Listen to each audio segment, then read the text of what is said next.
Greetings and welcome back to room 303 in our Talks with Walt, as we are calling our readings through the deathbed edition of Walt Whitman's Leaves of Grass. We turn now to passage 8, section 8 of Song of the Open Road. Now, as we have said, sometimes we will divide up this poem and its 15 sections into subsections.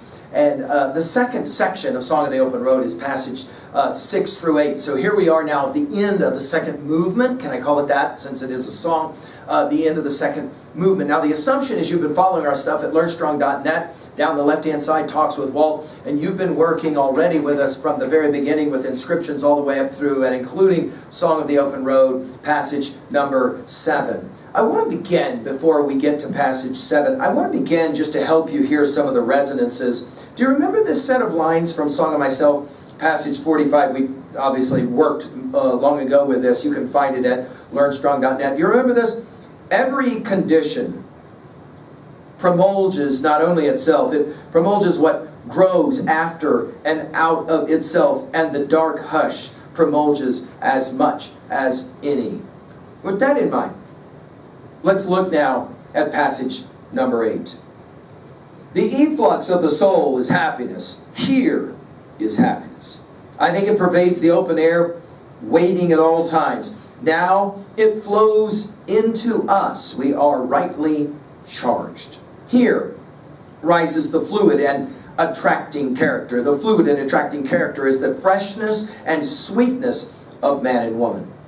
The herbs of the morning sprout no fresher and sweeter every day out of the roots of themselves than it sprouts fresh and sweet continually out of itself. Toward the fluid and attracting character exudes the sweat of the love of young and old. From it falls distilled the charm that marks beauty and attainments. Toward it heaves the shuddering longing, ache of contact. Now, if you have been annotating, and I hope that you have been annotating all of Leaves of Grass to this point, a section, a poem like this will immediately bring all kinds of resonances. I mean, I just shared with you passage 45 from Song of Myself, but there's so many that will come to mind. Now, we're going to come back right away to this word efflux from our study of passage 7. So my hope is that you already heard what we had to say about the idea that in Leaves of Grass, we're always playing with this idea of what is going to be shared. The whole notion of evolution and growth is here. Notice the efflux of the soul is happiness. Here is happiness. Now, of course, we have a famous saying in room 303 that Scooby snacks are an illusion. One of the reasons that, of course, we say that is because of the ethereal nature of happiness, and yet it is what drives so much of who and what we are. As we've said about this word before, and of course go back, I mean, all you got to do is just take a highlighter and just mark every time the word happy gets used or happiness gets used in Song of Myself. And obviously some of you are thinking about those very final stanzas, sections of Song of Myself. But what's so amazing about Whitman and Leaves of Grass is the joy that he will bring as he will share his enthusiasm. Notice this idea of happiness. And again, Whitman was very influenced by Thomas Jefferson's Declaration of Independence, that in that most precious of documents for our country, that the word happy would get used twice. Isn't that an amazing thing, right? Here, he says, is happiness. And then he says it in his formulation we're now quite familiar with, I think. I think it pervades, we're going to hear this word in the poem Sleepers later. The open air, go back to passage 6, obviously, with open air. Waiting at all times, notice the use of the word all throughout Song of the Open Road. It's constantly being used. The immediacy of here and now, right? Line 3. Now it flows is such a popular word. Some have argued that may be the most popular word in Leaves of Grass. The idea of flowing. He loves the word picture of rivers. Now it flows unto us. We are rightly charged. I told you guys that Whitman was very influenced by what was then at the time being called the modern science. Magnetism is going to be a part of this. It will produce, of course, Mary Shelley's classic Frankenstein or the modern Prometheus, the idea of magnetism, of being charged, of being ready to go. All of that will be conveyed here. And then there's a little break, and then we're back to the word here.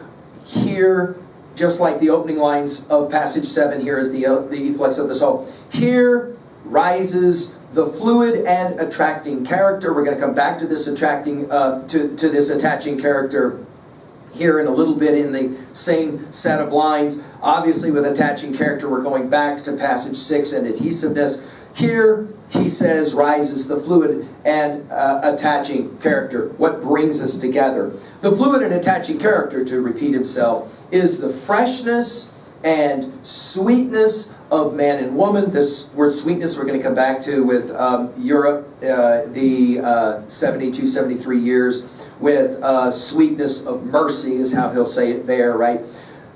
And then in parenthetics, looking very similar to the game that we played in passage 7, right? It's almost like an aside. And he's going to have this observation about growth.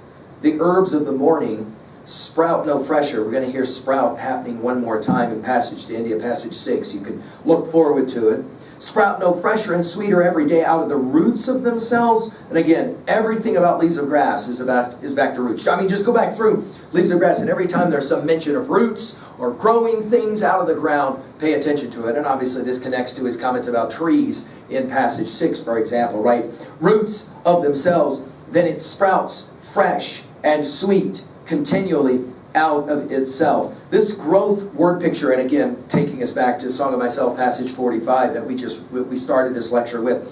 This idea of how everything grows out of itself. I mean, it's funny to kind of ask this question. You look at Ruthie's tree, it looks dead in January, and then in May all of a sudden there it is growing out of itself. How does it do that? How do things grow out of themselves? This is going to be that powerful word picture that will then take him to the next part of the set of lines. Toward the fluid and attaching character exudes the sweat of the love of young and old. Obviously we can have some sexual referencing here that's happening as well, right?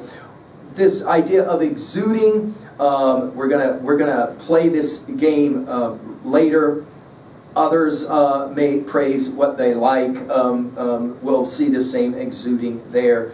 And then, of course, sweat is one of the more popular words in all of Leaves of Grass. Just run it down to ground. And of young and old. So he's always being this great poet of democracy, right?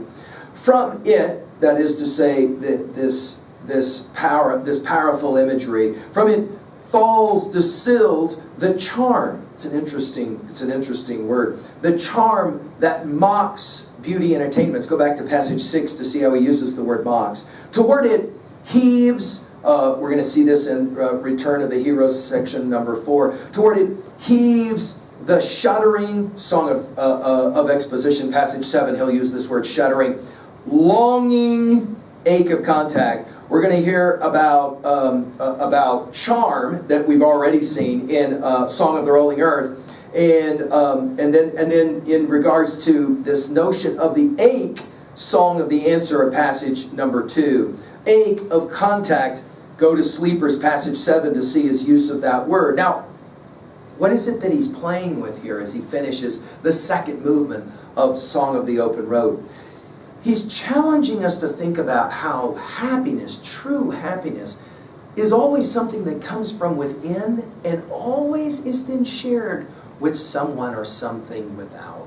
And the ability then to see how we're all connected with this longing for joy, longing for happiness. And that obviously takes us to 2a. We got to learn to be happy. You'll remember that it was Thoreau who said in Walden, we must learn to reawaken and keep ourselves awake, not by mechanical aids, but by what he called an infinite expectation of the dawn, which does not forsake us in a sound asleep.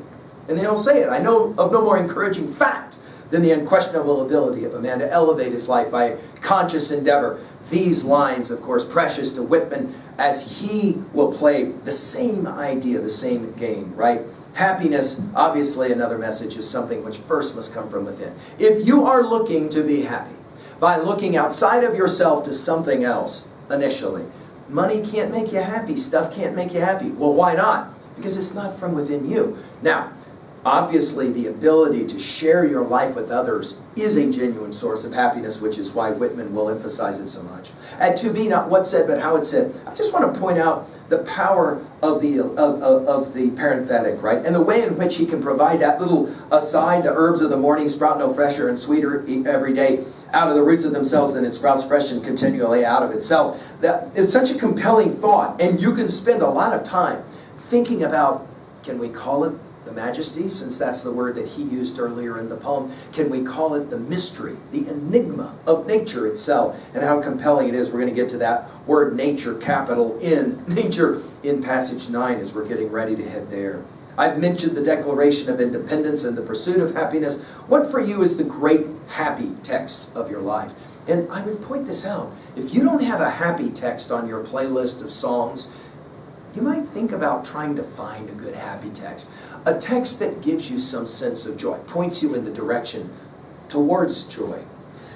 Finally, at 3b, have you known just to borrow the language of the poem, have you known the shuddering longing or aching of contact? Certainly, we've said about Whitman that this was a huge part of his own life, and the fact that he at times struggled with his ability to share his own kind of sexual orientation made it very difficult for him in certain sets of lines in Leaves of Grass to really come clean, if you will, come true in regards to this longing that he will share here. And then finally, what is for you the chief source of happiness for you, right? Let's now turn and we move, speaking of happiness, let's move to passage 9 and the invitation to travel. Allons will be his French word for it. Let's go. I hope that you're enjoying this study and it's challenging you of Song of the Open Road. Thank you.